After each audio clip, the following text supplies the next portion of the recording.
M के times news में आपका स्वागत है। मैं हूं एम के आजाद।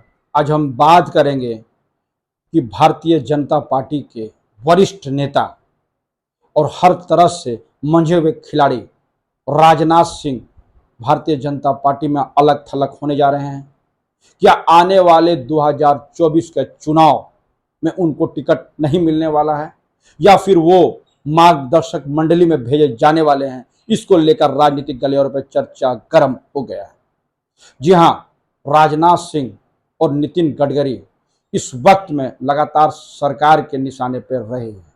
मौजूदा नरेंद्र मोदी और अमित शाह की जोड़ी की जो सरकारें हैं, ये सरकार में राजनाथ सिंह और नितिन गडकरी हाशिए पर पहुंचाने की तमाम कोशिश उनकी सरकार के द्वारा की जा रही है। ऐसी राजनीतिक गलियारों पर चर्चा का विषय बना हुआ है। जी हाँ, तो राजनाथ सिंह जो एक तरह से संयमित राजनीति, अनुशासित राजनीति और सभ्य तरीके से बोलने के लिए फेमस है।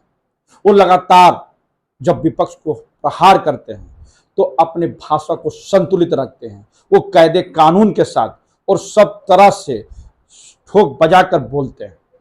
वही वजह है कि राजनाथ सिंह पार्लियामेंट में हंसते जरूर हैं, मुस्कान तो जरूर भरते हैं, लेकिन जब बोलने के लिए उठते हैं तो जो शब्दों का प्रयोग करते हैं उससे विपक्ष पर प्रहार तो होता है, लेकिन विपक्ष के लोग ज्यादा इस पर बोलने से बचते हैं। जी हाँ, यही है राजनाथ सिंह के राजनीतिक के पर और पैतरे। एक लंबी पारी के राजनीतिज्ञ, भारतीय जनता पार्टी के पूर्व राष्ट्रीय अध्यक्ष और उत्तर प्रदेश के पूर्व मुख्यमंत्री और बड़े महत्वपूर्ण पदों को संभालने वाले राजनाथ सिंह इस वक्त में मोदी सरकार और अमित शाह के निशाने पर कैसे हैं, इस बात को चर्चा करने से पहले कुछ बातों पर गौर करना जरूरी है। ये अंदर खाने की लड़ाई कई मामलों से बढ़ती चली गई, लेकिन राजनाथ सिंह को जब गृह मंत्रालय से हटाया गया था और बड़ा समझा बुझाकर उन्हें रक्षा मंत्री बनाया गया था, और जो अंदर खाने की रिपोर्ट सामने आई कि राजनाथ सिंह बड़ा नाराज चल रहे थे और रक्षा मंत्री बनने के लिए तैयार नहीं थे, और कई मामलों से जब राजनाथ सिंह को हटा दिया गया, कई जगहों से उनको हटा दिया गया, तो वो काफी नाराज थे, वो मंत्री बनने के लिए तैयार नहीं थे। लेकिन नरेंद्र मोदी जी, अमित शाह ने बड़े मान मनोबल के साथ उनको रक्षा मंत्री बना दिया। लेकिन गाहे बगाए अंदर खाने की रिपोर्ट में नरेंद्र मोदी जी और अमित शाह और राजनाथ सिंह के बीच सब कुछ अच्छा नहीं चल रहा है। ऐसी राजनीतिक गलियारों पर चर्चा का विषय है और विपक्ष के नेता लगातार इसी बात को कहते हुए नजर आते हैं। जी हाँ, एक कयासों का एक बाजार है, उस कयासों के बाजार में राजनाथ सिंह और नरेंद्र मोदी जी, अमित शाह के बीच सब कुछ सही नहीं चलने की रिपोर्टें लगातार देते आ रही है। तो चलिए सबसे पहले जान लेते हैं कि इस वक्त में राजनाथ सिंह ने ऐसा कौन काम किया और वो किस तरह से खींच निकालने की कोशिश की। इसको बोलने से पहले मैं आपको याद दिलाता हूं, जब 15 अगस्त के लाल किला के प्राचीर से जब देश के प्रधानमंत्री ने अपने संबोधन में परिवारवाद का जो नाम लिया था, तो वो एक तरह से विपक्षियों को साधने की कोशिश तो की ही थी, लेकिन अपने दलों को साधने की कोशिश भी इसी के एक हिस्सा के रूप में देखा गया। जी हाँ, राजनाथ सिंह इसी को लेकर अंदर खाने से खींचे हुए बताए जाते हैं, क्योंकि एक तरह नरेंद्र मोदी जी ने जब परिवारवाद को देश के लिए खतरा बताया और इसकी तरक्की में बाधा बताया, तो उसके दलों में बैठे हुए सारे लोग जो इस वक्त में परिवारवाद को बढ़ावा दे रहे हैं या उसी के अनुयायी है, उसके मानने वाले हैं, ऐसे लोगों को प्रहार करने की कोशिश तो जरूर की, और इसी को लेकर राजनाथ सिंह अंदर से खींच खाए गए, क्योंकि उनके बेटे पंकज सिंह यूपी के नोएडा से विधायक हैं। जी हाँ, पंकज सिंह उनके बेटे हैं और इस वक्त में विधायक हैं और बड़े मार्जिन से जीतते हैं। और बताया तो यह जाता है कि जिस तरह से राजनाथ सिंह राजनीति करते हैं, अनुशासित तरीके से, सभ्य तरीके से, उनके बोल बच्चन में जो बातें आती है वो राजनीतिक प्रहार तो जरूर होती है, लेकिन संयमित होती है। सेम टू सेम, यानी इसी का गुण जो उनके बेटे पंकज सिंह के भी हैं। वो जल्दी गुस्सा तो बिल्कुल नहीं करते, वो भी अनुशासित होकर लोगों से संवाद कायम करते हैं, और विपक्षी लोग भी इसी को लेकर जो है पंकज सिंह के कायल हैं। जिस तरह विपक्षी के लोग राजनाथ सिंह के कायल हैं।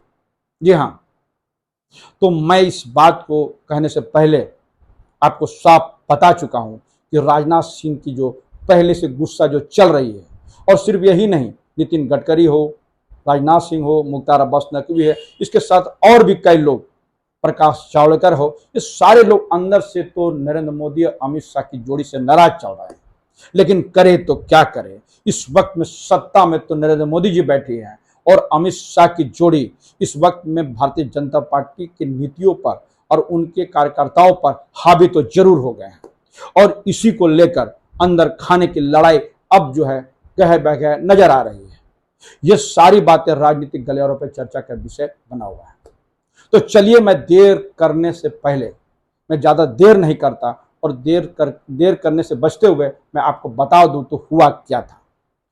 राजनाथ सिंह के बेटे पंकज सिंह अचानक गर्म हो गए और उन्होंने अपने ही सरकार, योगी सरकार को घेरने के लिए जब जो बातें कह दी, उसी को लेकर राजनीतिक गलियारों पर चर्चा का विषय बना हुआ है। राजनाथ सिंह के बेटे पंकज सिंह यूं तो गुस्सा नहीं करते हैं, लेकिन जिस अंदाज में गुस्से भरे लहजों से जिस तरह को सरकार को घेरने का काम किया, वो बड़ा दिलचस्प है।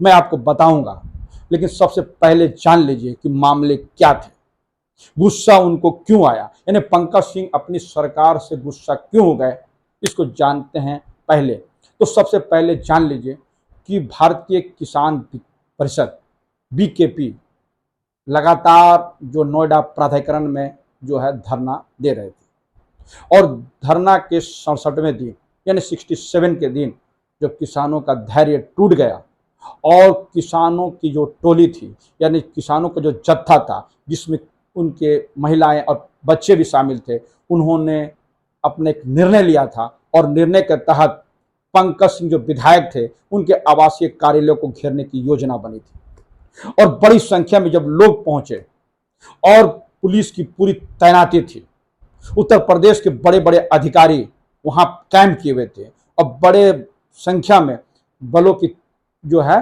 तैनाती की गई थी। सारे चीजें सही तरीके से चल रहा था कि अचानक किसान के जो विकास परिषद है, किसान विकास परिषद, वो अचानक जो है पूरी उत्तेजित हो जाते हैं और बैरिकेड्स को तोड़कर आगे बढ़ जाते हैं। इस बीच में किसानों और पुलिस के बीच में बड़ी झड़प होती है, लेकिन इससे दरकिनार करते हुए किसान बैरिकेड्स को तोड़कर आगे बढ़ जाते हैं। वो हर हाल में विधायक पंकज सिंह का घर घेरना चाहते थे, और इसी को देखते हुए जब मामले बिगड़ गए तो पंकज सिंह किसानों के बीच आ गए, और इस बीच में जो बातें घटी वो बड़ा महत्वपूर्ण बातें हैं। उसी बातों से आपका खुलासा हो जाएगा कि इस वक्त में राजनाथ सिंह अपनी खींच को अपने बेटे से कैसे पूरा कर रहे हैं, ये साफ होता हुआ दिखेगा। जब किसान के बीच पंकज सिंह पहुंचते हैं तो वो सबसे पहले जो नोएडा का प्राधिकरण के पदाधिकारी से जो जिस तरह से बातचीत करते हैं, जिस कड़े शब्दों का प्रयोग करते हैं, वो बड़ा महत्वपूर्ण है। वो जो प्राधिकरण के जो नोएडा प्राधिकरण को आड़े हाथों लेते हुए वो कहते हैं कि आप लोग यहाँ हमें इस हाल में छोड़ दीजिए, और आपके जो अधिकारी हैं, यानी औद्योगिक विकास आयुक्त जो लखनऊ में बैठे हुए हैं, वो तमाशा देखते रहे। वो सिर्फ तमाशा देखे और पंकज सिंह को यहां पर किसानों से उलझने के लिए छोड़ दे। तो सबसे पहले जब ये बात कही तो सीधे सरकार सख्ते में आ गई। पूरी सरकार जो लखनऊ में बैठी हुई है सख्ते में आ गए। सिर्फ यही नहीं, जब पंकज सिंह आगे कहते हैं कि यह तमाशा नहीं चलने वाला है, यदि उद्योग मंत्री और औद्योगिक विकास आयुक्त जब तक किसानों के आंदोलन को पूरा नहीं करेगा 15 दिनों के अंदर, तो मैं 15 दिनों के बाद किसानों के साथ आंदोलन में बैठ जाऊंगा। जी हाँ, पूरी अल्टीमेटम अपने ही सरकार को औद्योगिक विकास आयुक्त के बहाने, उद्योग मंत्री के बहाने और किसान आंदोलन के बहाने पंकज सिंह का जो रौद्र रूप देखा गया, किसान हैरत में आ गए। वो पूरे तरह से ये समझने के लिए तैयार नहीं थे कि ये क्या हो गया। अक्सर शांत रहने वाले, संयमित रहने वाले पंकज सिंह इतने उत्तेजित क्यों हो गए, अपने ही सरकार को आड़े हाथों में क्यों लिए, क्यों उन्होंने कहा कि लखनऊ में बैठे हुए लोग तमाशा देख रहे हैं, उनके जो अधिकारी हैं तमाशा देख रहे हैं और मुझे किसानों से उलझाने के लिए छोड़ दिए, और यदि 15 दिन के भीतर किसानों के जो मांग है वो पूरी नहीं की जाएगी तो मैं किसानों के साथ धरने में बैठ जाऊंगा। ये 3 महत्वपूर्ण बातें, जी हां, राजनीतिक गलियारों पर चर्चा का विषय बन गए। तो सवाल यह है कि किसान के आंदोलन क्या थे। दरअसल मैं आपको बताता हुआ चलूं कि किसान के लोग, जो किसान आंदोलन था वो किसान विकास परिषद के द्वारा पहले भी जो नोएडा के प्राधिकरण पे 4 महीना का धरना दे चुके थे।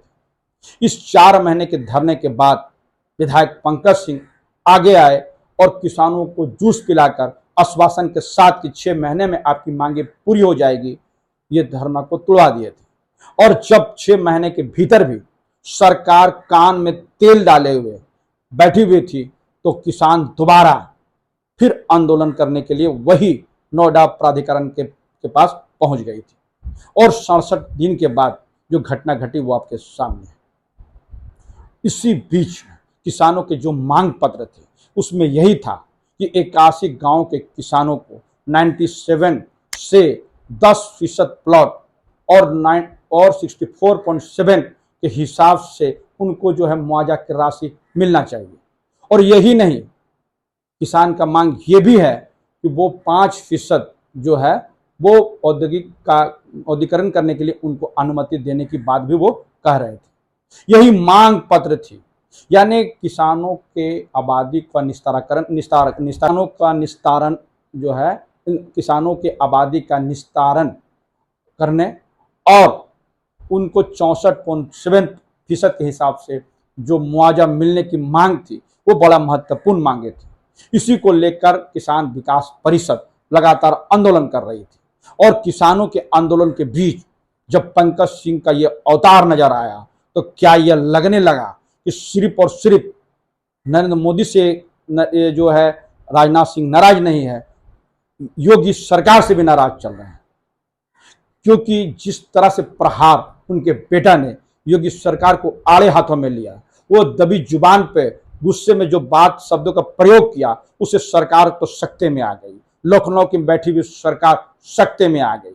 वो तो आने वाला वक्त में पता चलेगा कि ये जो मांगे 15 दिन में मानी गई या नहीं मानी गई। लेकिन यदि नहीं मानी गई तो क्या पंकज सिंह किसानों के साथ आंदोलन में बैठेंगे? ये राजनीतिक गलियारों पर चर्चा का विषय बना हुआ है। आंदोलन समाप्त तो हो गए, लेकिन अगर इस बात को पूरा नहीं किया गया तो क्या किसानों के आंदोलन के साथ या वो बैठते चलेंगे या पंकज सिंह उस किसानों के आंदोलन में सम्मिलित हो जाएंगे और सरकार के खिलाफ धरना देंगे? क्या यह हिमाकत, जिस तरह से सचिन पायलट राजस्थान में अपनी सरकार के खिलाफ में ही जब बड़े बड़े प्रोग्राम कर लिए, तो क्या यह हिम्मत पंकज सिंह दिखला पाएंगे? ये राजनीतिक गलियारों पे चर्चा का विषय बना हुआ है। और मैंने कहा ना, बड़ा महत्वपूर्ण बातें हैं कि राजनाथ सिंह की जो इस तरह की रणनीति बनाई गई थी, तो क्या नहीं लग रहा है कि राजनाथ सिंह अंदर खाने से पंकज सिंह से कोई बात किए होंगे? ऐसे कैसे हो सकता है कि उनके बेटे जो विधायक हैं पंकज सिंह अपने पिता से बोले हुए, बातचीत किए हुए किसानों के बीच जाकर वो बातें कर दी होगी? इससे दो तरफ इशारा तो बिल्कुल साफ हो गया कि राजनाथ सिंह जहां मोदी जी और अमित शाह से नाराज हैं तो योगी जी से भी नाराज चल रहे हैं। यही तो मैं कहना चाहता हूं कि राजनीतिक गलियारों पे जो चर्चा चल रहा है कि इस वक्त में भारतीय जनता पार्टी के बड़े नेता, बहुत से नेता मौजूदा मोदी सरकार अमित शाह से काफी नाराज चल रहे हैं। उसकी फहरिस्त बड़ी है और वो ज्वालामुखी के तरह अंदर से फूटने के लिए तैयार बैठे हुए हैं। वो सिर्फ मौका का इंतजार कर रहे हैं। मौका देखकर ये चौका तो जरूर लगा देंगे। ऐसी राजनीतिक गलियारों पर चर्चा का विषय बना हुआ है। राजनीतिक चर्चाओं के गलियारों पर चर्चा की बात की जाए तो ये कहा जा रहा है कि आने वाले 4 विधानसभा चुनाव में यदि भारतीय जनता पार्टी के अनुरूप रिजल्ट नहीं आती है तो अंदर खाने में जो लोग ज्वालामुखी बनने बैठे हुए हैं वो फूट सकते हैं और नरेंद्र मोदी जी और अमित शाह के हर फैसले पे कोई न कोई अड़ंगा ये जरूर लगाते हुए नजर आ जाएंगे। ऐसी राजनीतिक गलियारों पर चर्चा का विषय है। और विपक्षी नेता लगातार इस ओर इशारा जरूर करते हैं। जी हाँ, तो लगातार जिस तरह से नरेंद्र मोदी ने परिवारवाद के साथ अपने बैठे हुए मंत्रियों को घेरने की कोशिश की, वो किसी से छुपी हुई नहीं है।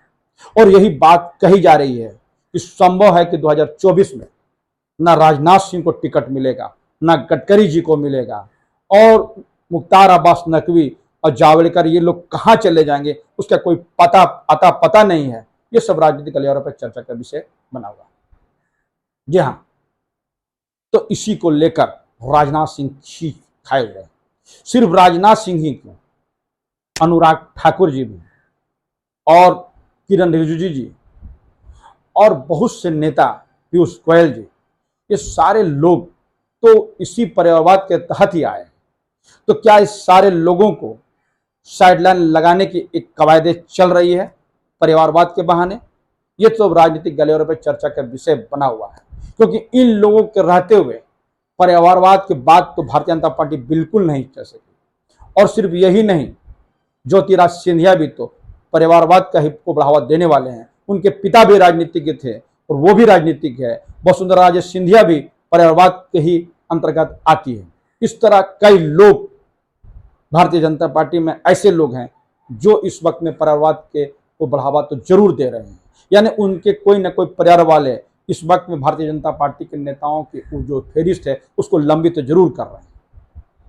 तो क्या जो राजनाथ सिंह को परिवारवाद के बहाने साइड लाने की कोशिश की जा रही है, ये सब तो आने वाला वक्त में पता चलेगा।